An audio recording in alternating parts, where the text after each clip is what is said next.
3 महीना 6 महीना 2 दिन रहती है। पर शिव महापुराण की कथा कहती है आपके भजन की चमक, अच्छे कर्म की चमक मरते दम तक रहती है। चेहरा चमकता रहता है। इसीलिए कहा मत बुरे कर्म कर बंदे वरना पछताएगा। भगवान की आंखों से तू बच नहीं पाएगा, तू बच नहीं पाएगा। अरे ओ अज्ञानी मत करना, तेरे कर्म का फल भी तू ही पाएगा। जैसा किया तूने तेरे आगे आएगा। मत बुरे कर्म कर बंदे वरना पछताएगा। भगवान की आंखों से तू बच नहीं पाएगा, तू बच नहीं पाएगा। बड़ा मुश्किल है बच्चा।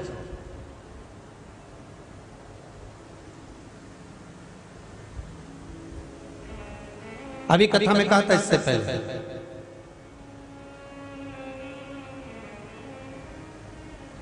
शरीर चले और तुम्हारे घर में चले।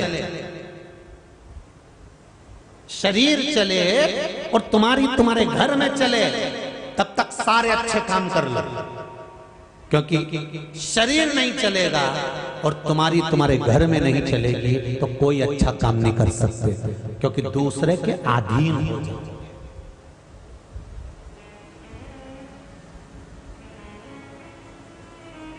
शरीर चल रहा है तब तक भजन करो, शरीर चले जब तक दान करो, पुण्य करो, संकीर्तन करो, भजन करो, कीर्तन करो, कथा सुनो, स्मरण करो, नाम जाप करो। और साथ में तुम्हारे घर में चले कि बेटा ये करना है, बेटी मुझे ये करना है, पोती मुझे ये करना है, जीजी मुझे ये करना है, भैया मुझे ये करना है। जब तक तुम्हारा शरीर चले और तुम्हारे घर में चले, जब तक सारे अच्छे काम करो, जितने अच्छे काम कर सकते सब कर लो। फिर बड़ा मुश्किल है।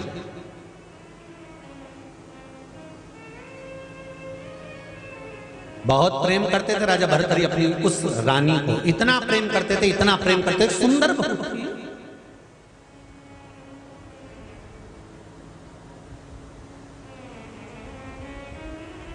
एक दिन शिव के भक्त, शंकर के उपासक, शंकर का नाम जाप करने वाले श्री गोरखनाथ जी आ गए। बोल गोरखनाथ भगवान की। गोरखनाथ जी आ गए।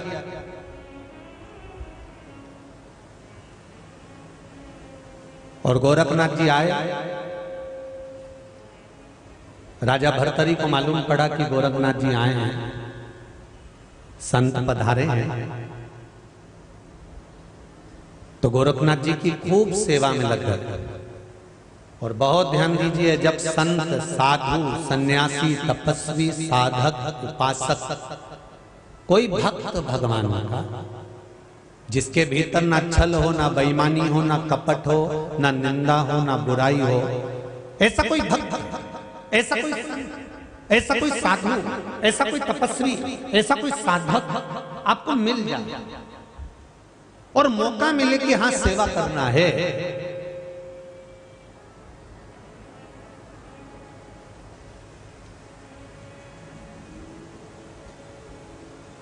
कुछ अच्छे काम में करने का, सेवा करने का मौका मिल जाए, कर लो।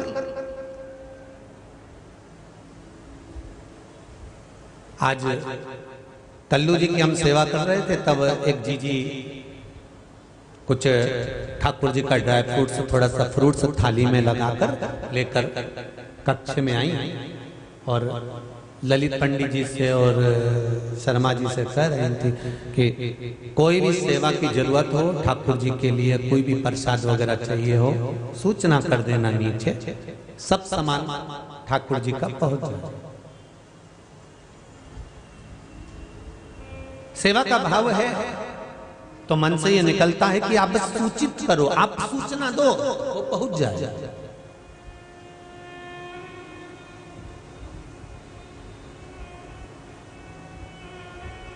देखिए,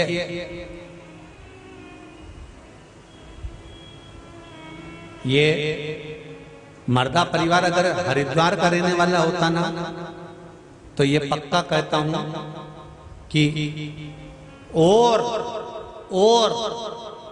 और विशाल आयोजन हो जाता। पर ये लोग हैदराबाद से आए हैं, खुद भी बाहर से आए हैं, इसलिए जो कार्यकर्ता सेवा कर रहे हैं मर्दा परिवार के, कोई जमाई है, बेटी है, भांजा है, भतीजा है, भाई है, कुटुंब है, आए और व्यवस्था में लग गए, देखने लगे कि क्या हो रहा है, क्या नहीं हो रहा है, क्या व्यवस्था करना है, कैसे करना है, तो एक अलग अलग।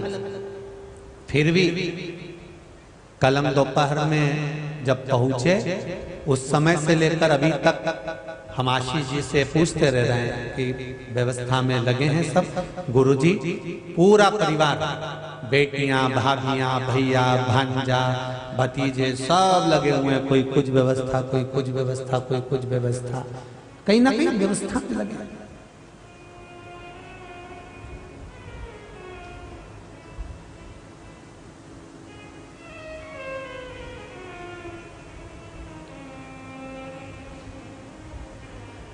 शिव कृपा होती है तब जाकर कुछ अच्छा होता है। सुंदरता धारण कर लेना एक अलग विषय है, पर उस सुंदरता को धारण करते समय अपने मन की सुंदरता को धारण करना ये एक अलग विषय है।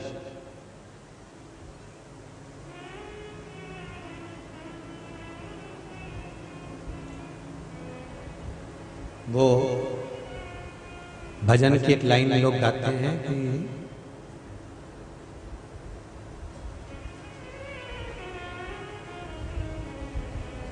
निर्मल मन हो तो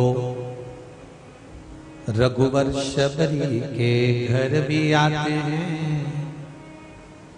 निर्मल मन हो तो भगवान छिलके भी खा जाते हैं। मन की निर्मलता होना चाहिए।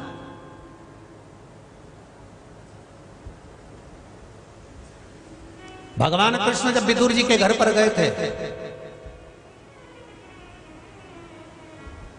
केवल थोड़ी देर के लिए नहीं रुके थे, 2 रात्रि विदुर जी के घर पर मेरे भगवान कृष्ण रुके थे, और 2 रात्रि तक विदुर जी के घर में जब भगवान पहुंचे थे तो छिलके खाए थे, और जब भगवान कृष्ण विदुर जी के यहाँ रुके थे तो केवल रोटी और साधारण सी बथुआ की भाजी, केवल भाजी। ना तो विदुर जी की पत्नी ने लड्डू बनाया था, ना मैसूर पाक बनाया था, ना खोपरा पाक बनाया था, ना रबड़ी बनाई थी, ना खीर, ना हलवा, ना कोई बासुंदी।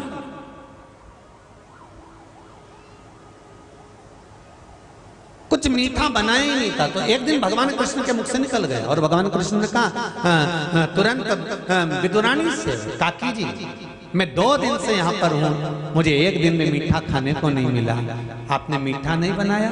तो विदुरानी ने कहा ये जो बैठी हैं माता कुंती, आपकी बुआ, मैंने इनसे पूछा था क्या कृष्ण को मीठा प्रिय नहीं है? तब माता कुंती ने कहा था कृष्ण को तो मीठा प्रिय है, पर मेरे पांडव और कौरवों का आज वंश मिट रहा है, ये देखकर मुझे प्रसन्नता नहीं है, इसलिए मैंने मीठा बनाने की मना कर दी थी। तब भगवान कृष्ण ने कहा बुआ जी, बुआ जी आपने तो मना कर दी कि मीठा मत बनाओ, पर आपको मालूम नहीं आपका भतीजा बिना मीठा के नहीं रह सकता, तो थोड़ा तो मीठा चाहिए ना। तो कृष्ण कौरव और पांडवों का वंश मिट रहा है, पूरे कौरव समाप्त हो रहे हैं और तुम मीठा खा ले। भगवान कृष्ण कहते हैं बुआ जी जन्म मरण और परण, डॉक्टर भले कह दे कि इतनी तारीख तक डिलीवरी हो जाएगी, पर जब तक वहां से नहीं छूटेगा तब तक जन्म नहीं होगा। किसी ने कह दिया अंतिम सांसें चल रही है, घर ले जाओ, मालूम पड़े 1-2 साल और निकाल दी। पत्रिका देखकर कहा था इसकी तो बहुत लंबी उम्र है, मालूम पड़े कोरोना महामारी में निपट गए। कितनी उम्र लेकर आया। जन्म, मरण, परण, सारी दुनिया में लड़के देख लिए, सारी दुनिया में लड़कियां देख ली, पर शादी पक्की नहीं हुई। मालूम पड़ा नजदीक की नजदीक रिश्तेदारी में रिश्तेदारी हो गई, पर शादी। भगवान कृष्ण कहते हैं बुआ, जन्म मरण परण ये 3 चीज तो भगवान कृष्ण कहते हैं ये परमात्मा के हाथ में, भगवान के हाथ में। और तुम कहती हो कि लड्डू खाओगे, कि मेरे जहां कौरव और पांडवों का वंश मिट रहा है और तुम लड्डू खा लोगे। भगवान कहते हैं जन्म मरण परण ये 3 परमात्मा के हाथ में है बुआ, ये अपने हाथ में नहीं है। इसलिए आप तो अपना कर्म किए जाओ, स्मरण किए जाओ, फल की इच्छा उस पर छोड़े जाओ। तुम्हें मीठे बनाने में कोई दिक्कत नहीं थी, और आप कहते हो कि मीठा नहीं बनाया। भगवान ने पहला गासा रोटी का तोड़ा, सब्जी में लगाया, हाथ में लड्डू बन गया, और लड्डू जब भगवान ने खाया तो बुआ जी को दिया। बुआ ये कर्म का लड्डू है, व्यक्ति को आज नहीं तो कल मिलेगा, पर मिलेगा जरूर, प्राप्त जरूर होगा। ये कर्म का लड्डू आपको मिलेगा। इसीलिए कहा, इसीलिए मत बुरे कर्म कर बंदे वरना पछताएगा, भगवान की आंखों से तू बच नहीं पाएगा, तू बच नहीं पाएगा। यहाँ तो लिखा रहता है आप कैमरे की निगाह में, पर दुनिया वालों को ये नहीं मालूम तू पैदा हुआ था तो एक सिम अंदर फिट करके भेजी उस परमात्मा ने। तू कहाँ जा रहा है उसको मालूम है, क्या कर रहा है उसको मालूम है, क्या खा रहा है उसको मालूम है, क्या गा रहा है उसको मालूम है। प्रत्येक मनुष्य के शरीर में जब परमात्मा जन्म देता है तो एक सिम अलग से फिट करके भेज देता है कि तेरे उसमें उस सिम में पूरा डाटा रहता है तुम्हारे कर्म का। ऊपर जाते से ही कंप्यूटर में फंसाते हैं लैपटॉप में और हिसाब बना कर दे देते हैं कि इसने इतना पाप करा, इतना पुण्य करा, इतना सत्कर्म करा, इतना भजन किया, इतना कीर्तन करा, इतना नाम जाप किया, तुरंत डाटा सामने।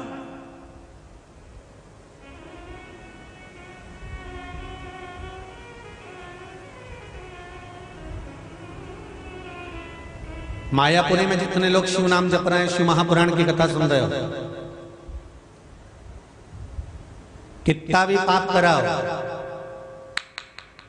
डाटा सिम का यहाँ अच्छी सिम, एक गंगा की डुबकी लगाते से आदमी की सिम गड़बड़ हो जाती है तो अंदर की सिम तो यूं ही बदल जाती है तुरंत, एक डुबकी लगाते से।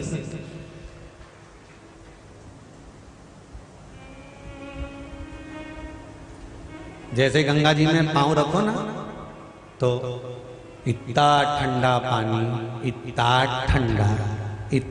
ठंडा, सोच के आई थी मैं तो 100 डुबकी लगाऊंगी, 100।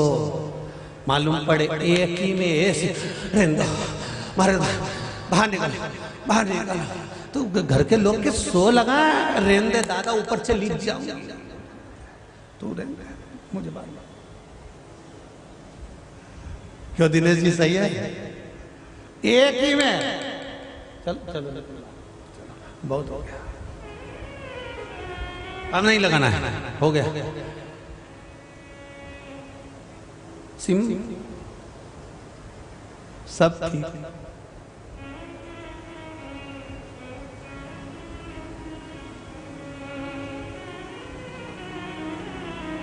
सब श्रेष्ठ, सब आनंद।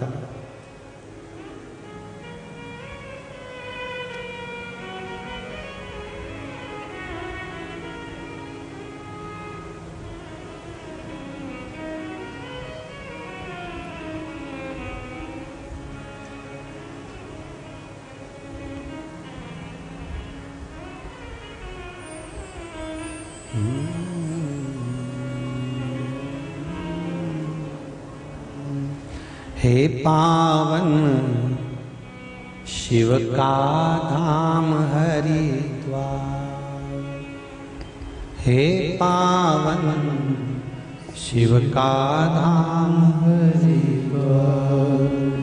कल कल यहाँ बहती निर्मल, कल कल यहाँ निर्मल बहती माँ गंगा की धार, हे पावन शिव का धाम हरिद्वार, हे पावन शिव का धाम हरिद्वार, हे पावन शिव का धाम हरिद्वार, हे पावन शिव का धाम हरिद्वार, हे पावन शिव का धाम हरिद्वार, हे पावन सब गाइए का धाम हरिद्वार। शिव का धाम ये गंगा का धाम है, शिव का धाम ये गंगा का धाम है, ओ शिव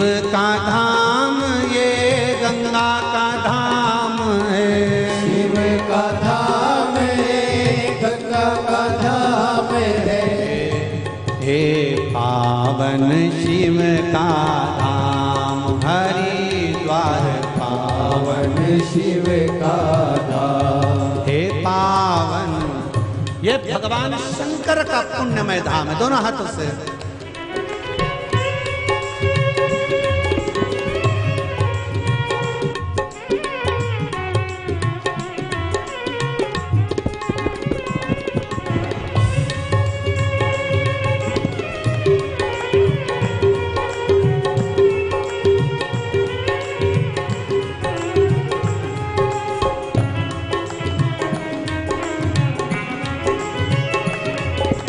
भाव से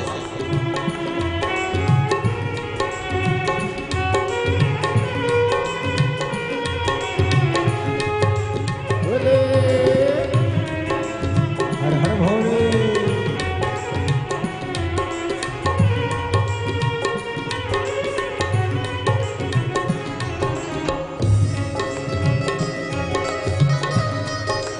जय हो।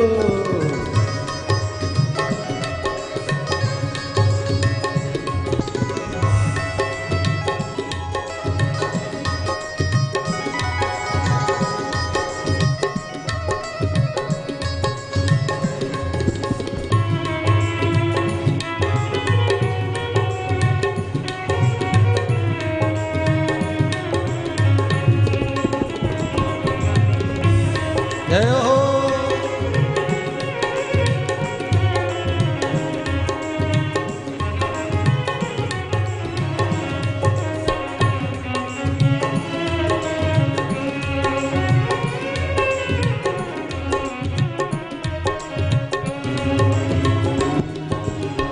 विष्णु नख से निकली गंगा, विष्णु नख से निकली गंगा, विष्णु नख से निकली गंगा, विष्णु नख से निकली गंगा, ब्रह्म का मंडल आ गई गंगा, ब्रह्म का मंडल आ गई गंगा, ब्रह्म का मंडल आ गई गंगा, ब्रह्म का मंडल आ गई गंगा, शिव की जटा में समा गई गंगा, शिव की जटा में समा गई गंगा, ओ शिव की जटा में समा गई गंगा, शिव की जटा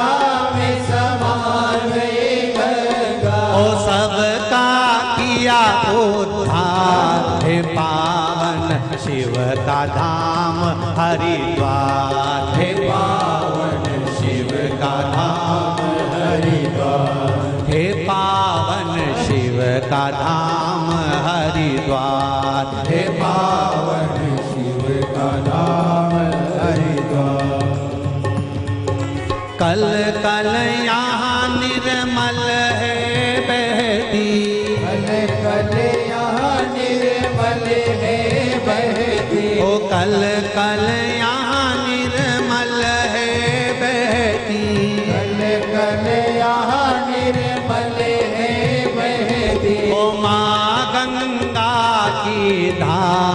हे पावन शिव का धाम हरिद्वार, हे पावन शिव का धाम हरिद्वार, हे पावन शिव का धाम हरिद्वार, हे पावन शिव का धाम हरिद्वार।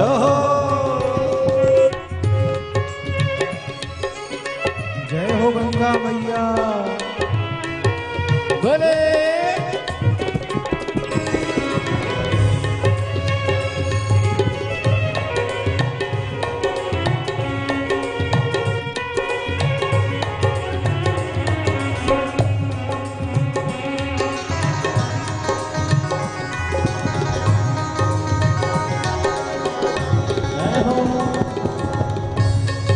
शंकर भगवान की जय, गंगा मैया की जय। जय हो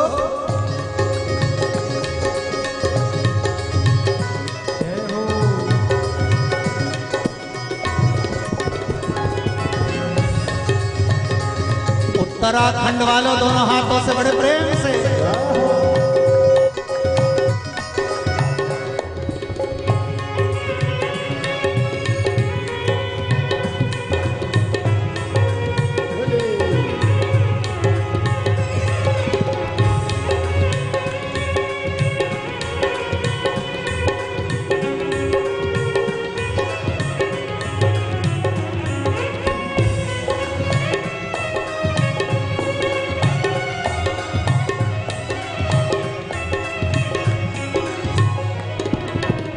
गोमुख से चलती इठलाती, गोमुख से चलती इठलाती, गोमुख से चलती इठलाती, गोमुख से चलती इठलाती, ऋषिकेश में ये फल है खाती, ऋषिकेश में फल है आती, ऋषिकेश में फल है खाती, ऋषिकेश में फल है आती, हरि का पौड़ी में फिर ये आती, हरि की पौड़ी में फिर ये आती, हरि की पौड़ी में फिर ये आती, हरि की पौड़ी में फिर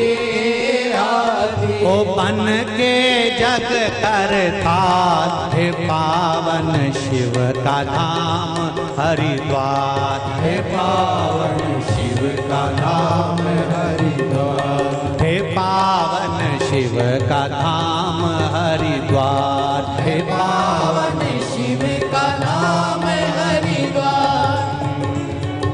कल कल यहाँ निर्मल है बहती, कल कल यहाँ निर्मल है बहती, ओ कल कल यहाँ निर्मल है बहती, कल कल यहाँ निर्मल है बहती, ओ माँ गंगा की धार, हे पावन शिव का धाम हरिद्वार, हे पावन शिव का धाम हरिद्वार, हे पावन शिव का धाम हरिद्वार, हे पावन शिव का धाम हरिद्वार। हो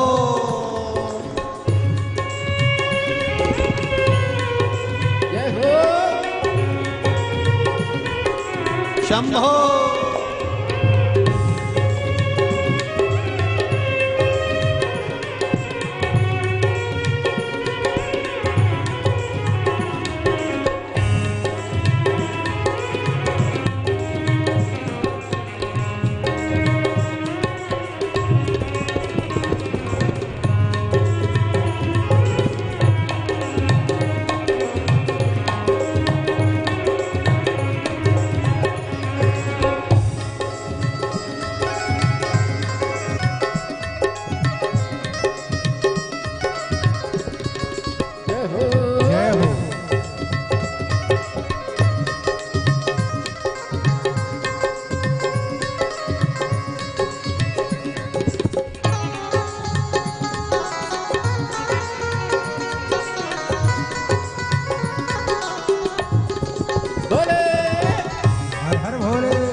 गंगा शीश में धरे त्रिपुरारी, गंगा शीश में हरे त्रिपुरारी, कहलाए फिर गंगाधारी, कहलाए फिर गंगाधारी, कहलाए फिर गंगाधारी, कहलाए शिव गंगाधारी। भक्त जनों की नैया तारी, भक्त जनों की नैया तारी, ओ भक्त जनों की नैया तारी, भक्त जनों की नैया तारी। पर ना छोड़ा मझधार हे पावन शिव का धाम हरिद्वार, हे पावन शिव का धाम हरिद्वार, हे पावन शिव का धाम हरिद्वार, हे पावन शिव का धाम हरिद्वार, हे पावन शिव का धाम हरिद्वार, हे पावन शिव का धाम हरिद्वार। कल कल यहाँ निर्मल है बहती, कल कल यहाँ निर्मल है बहती, ओ कल कल यहाँ निर्मल है बहती, कल कल यहाँ निर्मल है बहती। ओ माँ गंगा की धार, हे पावन शिव का धाम हरिद्वार, हे पावन शिव का धाम हरिद्वार, हे पावन शिव का धाम हरिद्वार, हे पावन शिव का धाम हरिद्वार, हे पावन शिव का धाम हरिद्वार, हे पावन शिव का धाम हरिद्वार, हे पावन शिव का धाम हरिद्वार। हे पावन शिव का धाम हरिद्वार। हर हर महादेव, गंगे हर हर हर गंगे। मां गंगा की पावन धरा पर महाराज भर्तरी अपनी धर्म पत्नी पिंगला को बहुत प्रेम करे, सुंदर बहुत है।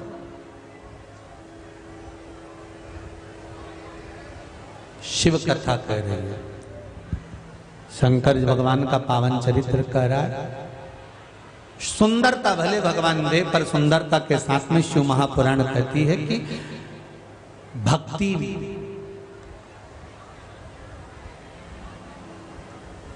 स्मरण भी दे, मंत्र जाप भी दे, नाम जाप। सुंदर कथा कह रही है महाराज।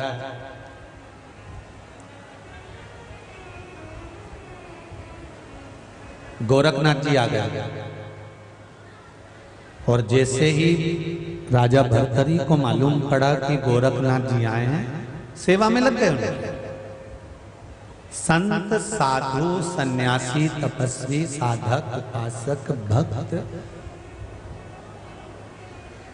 भगवान का जो उपासक होता है, भक्त होता है, स्मरणीय होता है, सेवा करना चाहिए। जितना बन सके उतना, जितना बन सके उतनी सेवा में लीन रहिए।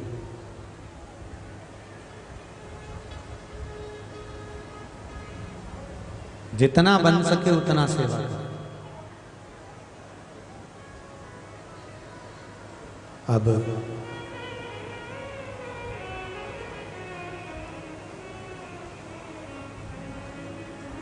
जब संत प्रसन्न होते हैं, जब संत प्रसन्नता धारण करते हैं, गुरुजन की जब प्रसन्नता होती है, तब वो कुछ ना कुछ दे जाते हैं। शिव महापुराण की कथा में आप सब लोग आए हैं।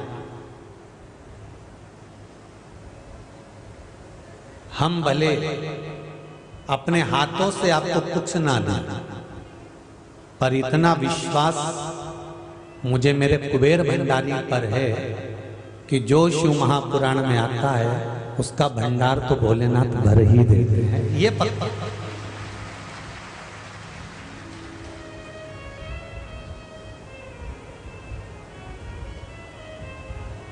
सियोर वाला महाराज आपको कुछ दे ना दे, पर इतना विश्वास पक्का है कि वो मेरा भोले बाबा त्रिकालदर्शी कैलाशी अविनाशी देने में कमी नहीं करता।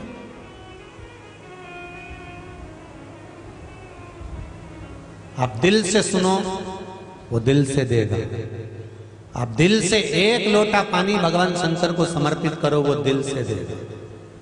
गंगा के घाट पर आए हो, शिवलिंग मिले ना मिले, गंगा का ही एक कंकर निकालकर हाथ में रखकर गंगा का ही जल उस कंकर पर ये मानकर समर्पित करो कि मैं विश्वनाथ को गंगा जल चढ़ा रही हूँ, सोमनाथ को, केदारनाथ को, मल्लिकार्जुन को, भीमाशंकर को, त्र्यंबकेश्वर को, ओमकारेश्वर को, महाकालेश्वर को, वैद्यनाथ को, रामेश्वरम को, नागेश्वर को, आप ये मानकर समर्पित करो ना कि मैं कुंदकेश्वर को, मैं चंपेश्वर को, ममलेश्वर को जल समर्पित कर रहे हो।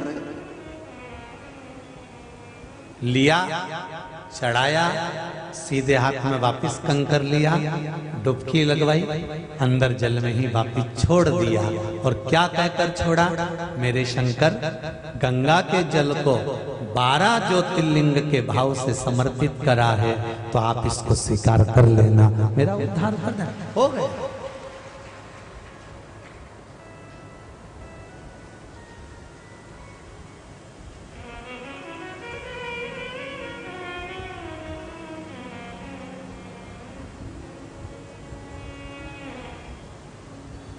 आप दिल से उसको पुकारो, नमन करो, हृदय चित्त से।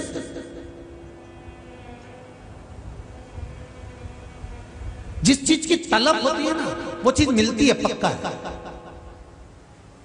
दिल में जिसकी तलब होगी, एक तंबाकू खाने वाला जो व्यक्ति होता है ना, इसको एसी के डब्बे में बिठा दो और ये तंबाकू की डिब्बी भूल आया, ये अपने जेब में वो तंबाकू लेकर नहीं आया, वो बैठेगा और उसको जब तलब उठेगी ना उस तंबाकू को खाने की, पाने की, जो नशे में डूबा हुआ व्यक्ति होता है ना, जिस चीज का नशा होता है और वो चीज उसको नहीं मिले तो वो ढूंढता है। तो तंबाकू खाने वाले को तंबाकू उसी एसी के डब्बे में कहीं ना कहीं से मिली जाती है। जब वो तंबाकू खाने वाले को तलब उठी तो एसी के डब्बे में उसके लिए तंबाकू आ सकती है, तो तुम में अगर शिव से मिलने की तलब उठेगी तो क्या शंकर नहीं आया? उठना चाहिए, उसको पाने की तलब।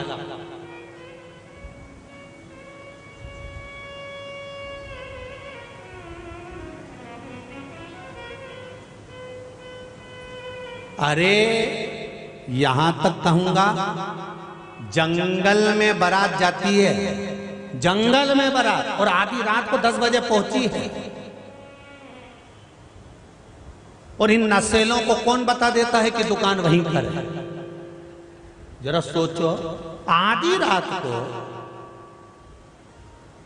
11-12 बजे बारात पहुंच रही है, कोई बताने वाला नहीं, जंगल में पहुंची है, किसी से पहचान नहीं, और बाराती आते से पूछ लें और दुकान मिल जाए, तो जरा विचार करो, जब उनको वो दुकान मिल सकती है तो हमारे भीतर भी तो परमात्मा के पाने की ललक होना चाहिए, तो परमात्मा में अगर ललक ही नहीं होगी,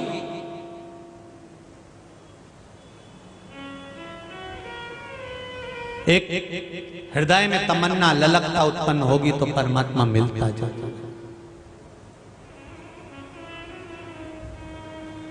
मिलेगा जरूर, सामने आएगा जरूर, प्राप्त तो होगा जरूर।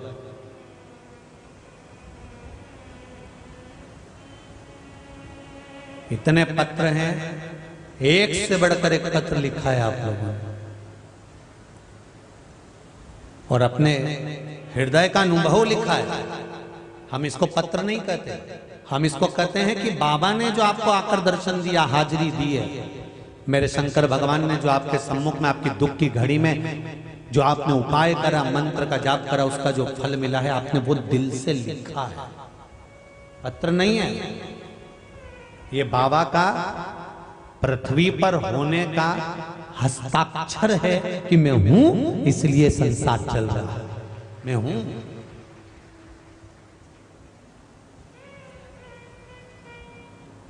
कोई दूसरा नहीं है।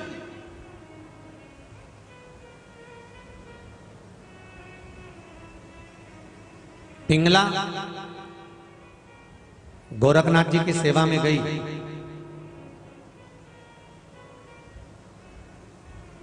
आज अपने पति के साथ गई है, राजा भर्तरी के साथ। और राजा भर्तरी ने देखा कि मन नहीं है पिंगला का, पर आज गोरखनाथ जी प्रसन्न हो गए और गोरखनाथ जी ने एक झोली में से फल निकाला। वो फल निकालकर राजा भर्तरी को दिया और भर्तरी को फल देकर कहा कि भर्तरी ने जब फल मिला तो भर्तरी से कहा, सुनो राजा भर्तरी, आप बहुत अच्छे राजा हो, खूब सेवा करते हो, खूब चाकरी करते हो, संतों की खूब देखरेख करते हो। राजा भर्तरी सुनो, मैं तुमको ये फल दे रहा हूं, मैं तुम्हें ये फल प्रदान कर, मैं तुमको ये फल दे रहा हूं और आपको ही मैं ये फल दे रहा हूं। इस फल को अगर आप खा लोगे, अंतिम समय तक भी बूढ़े नहीं होगे, जवान की जवान बने रहोगे, सुंदर की सुंदर बने रहोगे। लो ये फल। राजा भर्तरी ने सोचा, इतना सुंदर फल मिला है, मैं जवान बने रहूंगा, बूढ़ा ही नहीं होगा। तो राजा भर्तरी, अब पति को अगर कोई अच्छी चीज मिलती है, अच्छा गिफ्ट मिलता है, ऑफिस गया बहुत अच्छी चीज मिली, किसको लाकर देगा?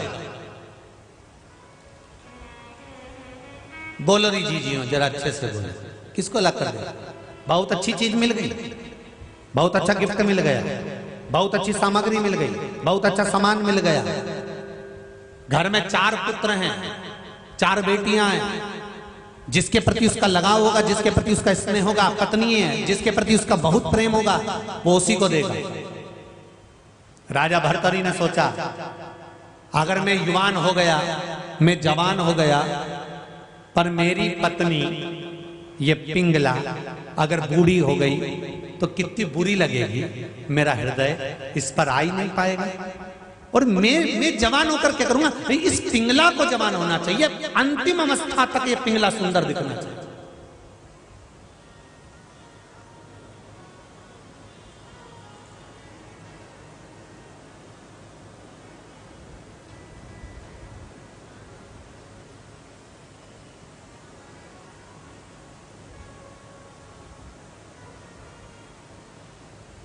अंतिम अवस्था तक ये मेरी पत्नी सुंदर दिखे, जवान दिखे, युवान दिखे। उसने ये विचार कर लिया कि एक काम करता हूं, ये फल अपनी धर्म पत्नी पिंगला को दे देता हूं। और पिंगला को वो फल दे दिया और पिंगला से कहा, सुनो, इस फल को तुम खाओगी, जवान हो जाओगी, युवान दिखोगी, बूढ़ी नहीं हो सकती, लो ये फल।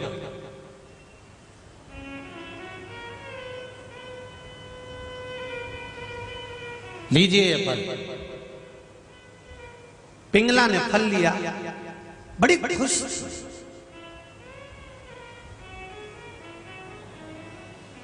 पिंगला ने वो फल नहीं खाया।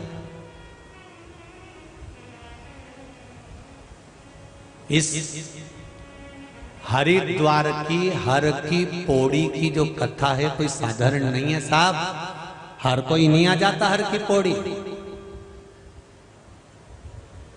कथा का नाम है हर की पौड़ी शिव महापुराण कथा, हरि का द्वार शिव महापुराण कथा। तो आपको मालूम होना चाहिए कि हर की पौड़ी